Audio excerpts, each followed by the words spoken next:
Raymond, you just talked to us about the near-death experience you had when you were 9 years old, and you said that you couldn't really remember much from when you were nine, but you remember this near-death experience rather vividly.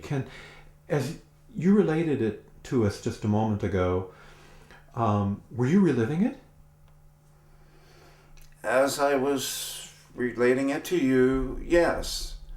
That's why I close my eyes a lot.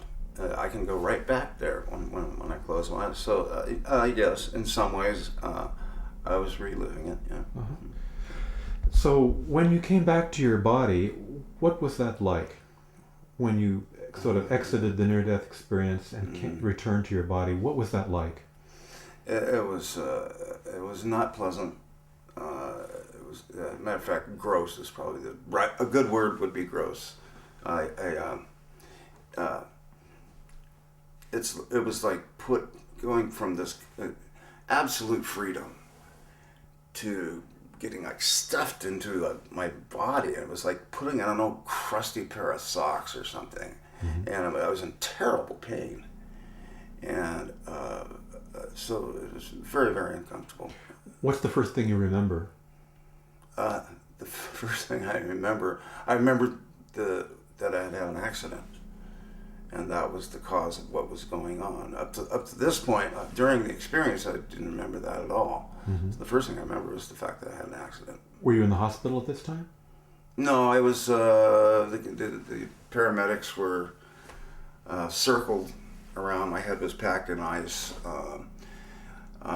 I was on the Biography Channel show, and in order to be on that show, you actually have to document the fact that this happened. You have to have witnesses, and so my mother happened to be the director of nursing at the hospital that I went to. So she had the records, and we went through and near as we could tell, made a timeline, and I was out for 12 minutes, no heartbeat, no breathing for 12 minutes, which, as you know, can cause permanent brain damage, which would explain a lot in my life, actually. So, yeah. Who was the first person you talked to about this? Yeah. I went to the hospital. Of course, they did all their tests and all that. And then my mom came in, and I told my mom about it. And I was a very devout Catholic at the time. At the time, I thought I was going to be a priest. And my mom, being a good Catholic mom, I told her about it, and she said, "Well, oh honey, but yeah, you were very sick. You took a hard blow to the head, and the brain can do some funny things when under those conditions." And I said, "Mom, no, Mom, that was real. It really happened." And she was very concerned. She said, oh no, my baby's, been, know what's happened. Anyways, but she reassured me. She said, "Look, whatever it takes, we'll work through this. I'll set up a meeting with the parish priest, Father Gallagher, and we'll work through this." And so it reassured me, and that was the plan. Right. Before you saw the priest, did you have any thoughts about how your experience may have been at variance with what the church was telling you?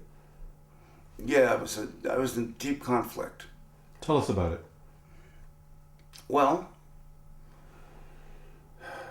I was being taught, and coached, and believed, and was, remember, I was going to be a priest. And I was being told some things that were in direct conflict with what was shown to me when I died, like the idea of going to hell and suffering for all eternity, and oh, by the way, I love you. That didn't fit. A lot of the things just simply didn't fit, and it caused a great deal of torment. I didn't know something was wrong. It didn't add up, and so I was depending on my mentor, Father Gallagher, to help me. Yeah. So your intention was to be a priest. You had this experience, and what did the priest have to say about this? Well, remember, this is 1966, and it was not, the near-death experience wasn't part of our popular culture. It wasn't part of the national debate or conversation or whatever it was. And so, Father Gallagher used his best training and his best guess, and his coaching to me was that since I couldn't say that I had seen Jesus, I couldn't say that Jesus was there, that it had probably been a trick of Satan, that Satan had probably possessed me, had gotten into my soul, and boy, talk about scaring somebody. And I thought I had been possessed at that point, and I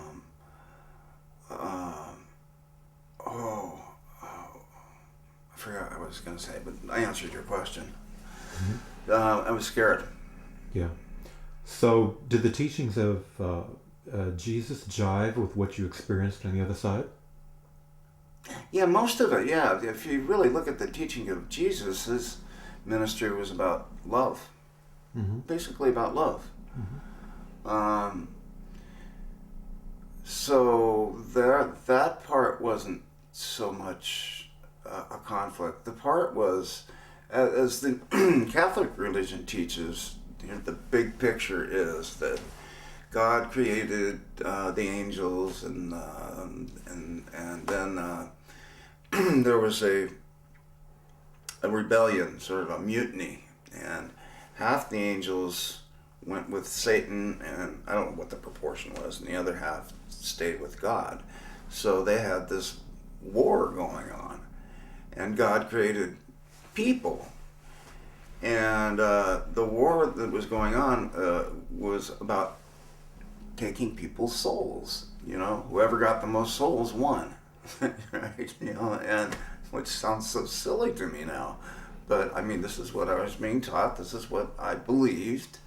And I go there and I'm said to Father Gallagher, but wait a minute. This was pure love, pure love. How could Satan be pure love? And he said, Satan's that good. That's how good he is. And then that really scared me, because I don't want to be possessed by the devil. Yeah. So how did the advice of a priest, which you wanted to be, how did this advice from an institution affect the rest of your life? Oh, yeah. Well,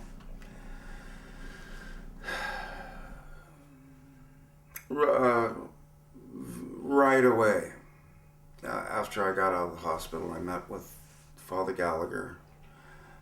I started having some of the intuitive things you hear about people. Some of the psychic things started happening. And I remember the very first one, I'll tell you about it. I was in the kitchen doing dishes, and my father was sitting at the table calling his friend on the phone, Bill.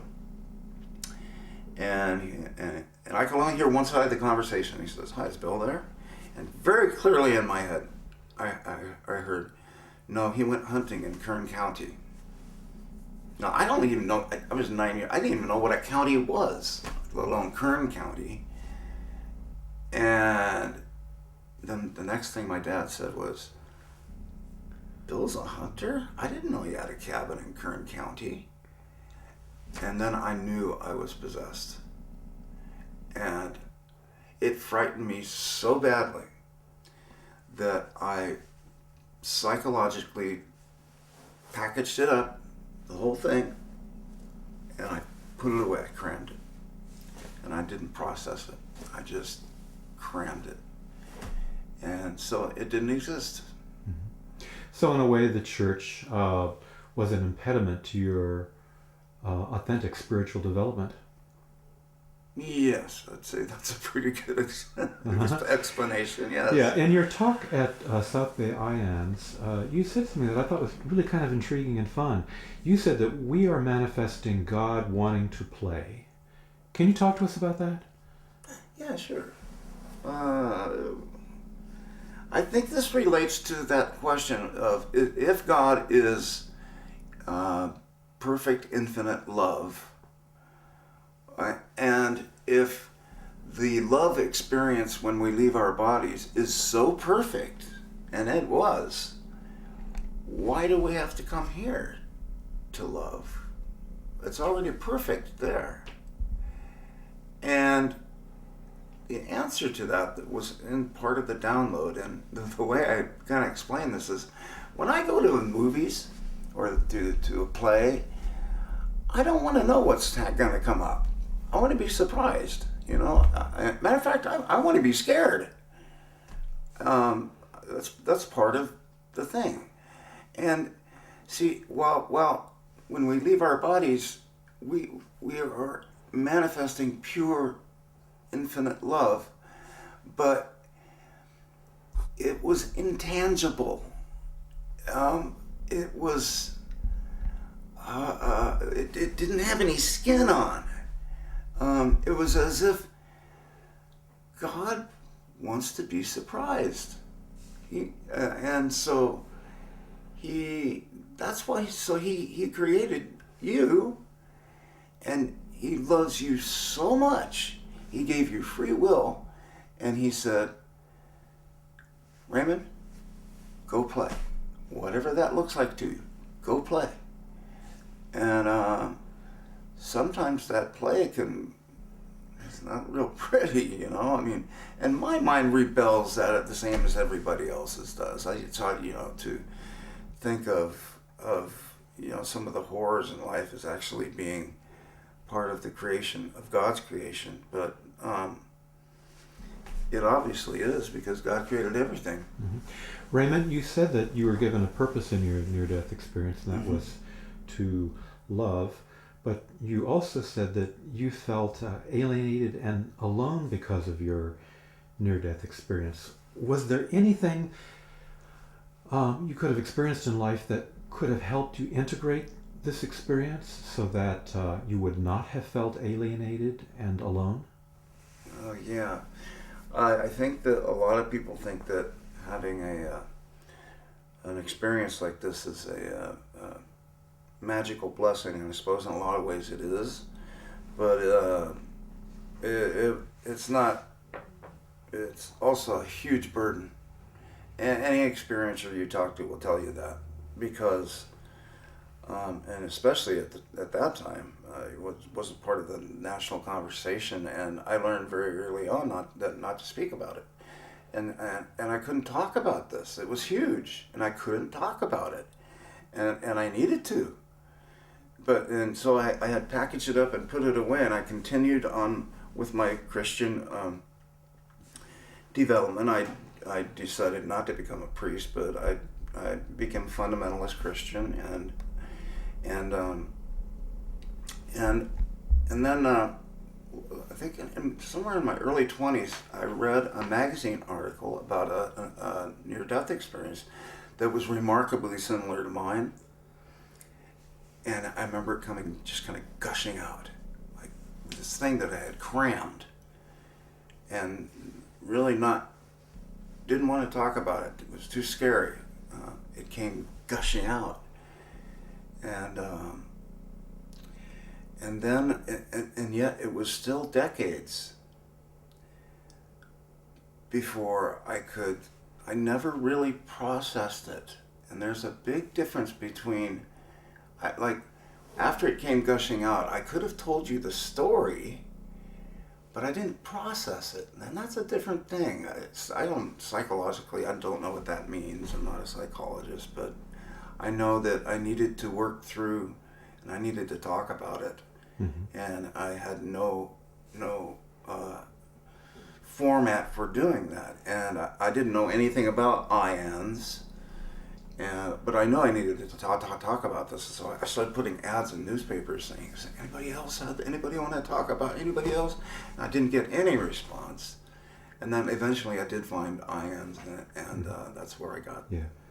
Raymond, how does it feel to talk to a group of people about an experience that is so profound? I mean, you seem like a regular guy. How does it feel to talk about an experience that has so much depth and that can potentially be so helpful to so many people? How does that feel to talk about this experience? In a lot of ways, extremely frustrating because we're limited by language, and when we leave our bodies, language just doesn't cut it. So in some ways, it's very frustrating. Mm-hmm. In other ways, I think people inevitably come up to me at the end and they'll just thank me. It's a lot of time in tears, thanking me. But what they don't understand is what they're doing for me is far bigger. By allowing me to talk about it is purging all of that guilt and shame that I carried for decades. So actually, that's what it feels like to me. It's a cleansing experience for me. Mm-hmm. One question I have, a key question in science right now is, how is it possible to be even more conscious when you are in a state of unconsciousness? There's some feeling now that maybe science has made a mistake. Maybe the brain does not produce consciousness. What do you have to say about this? I don't know. There's a deep topic. Yeah. You've experienced this, so. Yeah. Now, isn't that odd that there can be consciousness without the brain? The brain is not. I know you're not a scientist, so feel free to a little. I know enough about it. So yeah. The brain doesn't produce consciousness. Consciousness produces the brain. Basically, is how I feel about it. Consciousness produces the brain, and because I did not have a brain at the time. As a matter of fact, I met an anesthesiologist who was talking about this very subject, saying, when I worked on this heart patient, we have to cool this body down to, very, very cold. Basically, that person is by every definition medically dead. No brain activity, no heartbeat, no nothing. The only thing keeping this person alive is machines for 4 hours. And then, boom, we can turn them back on and their consciousness is back. That says something right there about,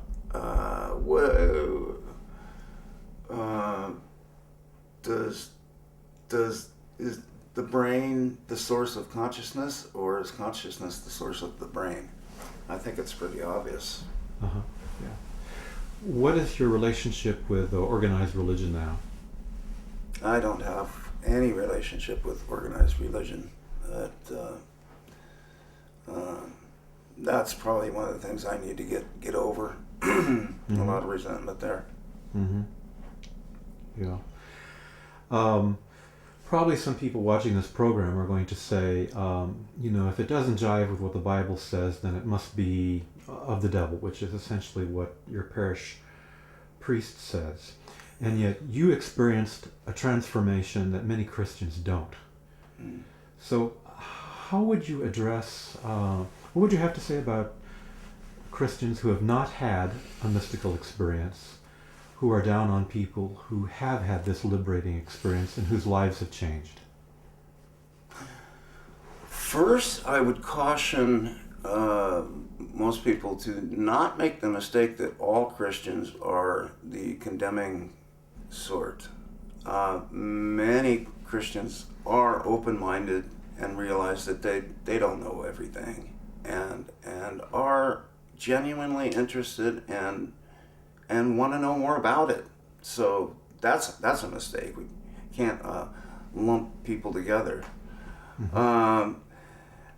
Remember that during this decades-long period where I had not processed this, I was still a fundamentalist Christian, but I was living an inauthentic life. It was a process of dismantling this programming that I had programmed myself, and while dismantling it, replacing it with the things that I had learned and had come to me through my near-death experience. So I can't remember what your original question was, but that's what the process was of integrating and processing the experience itself was also a process of dismantling this programming that I. So in order to be true to yourself, to what you really knew was true, you had to dismantle your conditioning. Yes. Yeah. Okay. Many people watching this, as you said, have lost loved ones, so they have a fear of death. Often when people have lost loved ones, there's a feeling of alienation and coldness and silence, in which maybe they want to get a message from the loved one, or they want to be reassured that they're okay. You've run into people like this. What do you have to say to people who are undergoing the grief from having lost a loved one? Oh gosh, that is what a great question. That is something that's really important to me. For one thing, I want to reassure them that the person that they've lost is alive and well, and can't imagine why they would be grieving for them. And here's something else that's, even though I've been through after-death experience, I still grieve when I lose a loved one. Maybe in a little different way. I'm happy for that person, but I still go through the same grief process, and I know what it's like to grieve hard. And so the danger is to minimize it and to while trying to reassure that person that their loved one is alive and well. And it's like walking a tightrope, to not like say, oh well, the grief doesn't exist, it's just an illusion, and don't worry about it. No, the grief is very real. Mm-hmm. So basically I try to keep it very, very, very quick and allow them to ask me more questions if they want. I just have you ever heard of a near-death experience? I had that happen to me once, and I can assure you that your loved one is indeed alive and well and can't imagine why you're grieving for them. And I'll leave it right there. And if they want to ask more questions, then we'll take it from there. Okay, Raymond, your talk's been really inspiring, and I'm wondering if there's one question that along your lecture tour you would have liked someone to ask. Is there a question that you have not yet been asked that you would like someone to ask you?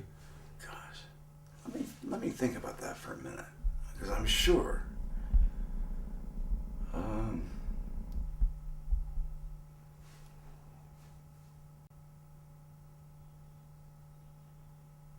Yeah. Give me a question. How do you know that what happened to you wasn't just a hallucination, a lack of blood to the brain, lack of oxygen, and that you didn't just hallucinate the whole thing? Answer it. I would have to be ignorant to not admit that that is a distinct possibility. You'll never convince me that's what happened, but it's a distinct possibility.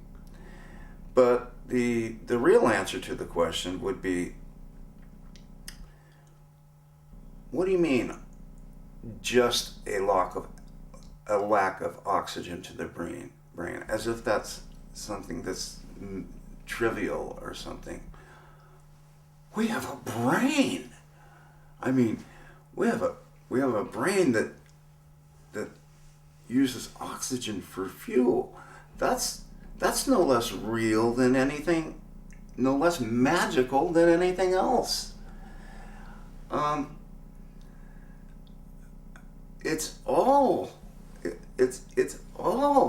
one big magical experience, and no part of it is any less magical than any other part. Even a hallucination, so what? So what? It's an incredible thing that we have bodies that can hallucinate. I don't know if I answered that well, but that's how I'd answer it. Yeah. But in any event, this experience transformed your life in a way that you could not have imagined if you had not had it. Yes. Yeah. You know, that's a good observation. As a matter of fact, sometimes I think, you know, if this hadn't happened to me, I don't even know if I'd be able to make heads or tails out of the world. And sometimes I think about that. How do they get through the world without knowing some of the stuff I know? Mm-hmm. Obviously they do, and they thrive, and it's not like I'm a higher being or have any special knowledge, but I just think about myself personally, and I think I would have no clue. Yeah. Okay, Raymond, thank you so much for sharing your story. Oh, you're so welcome. Thank you for having me.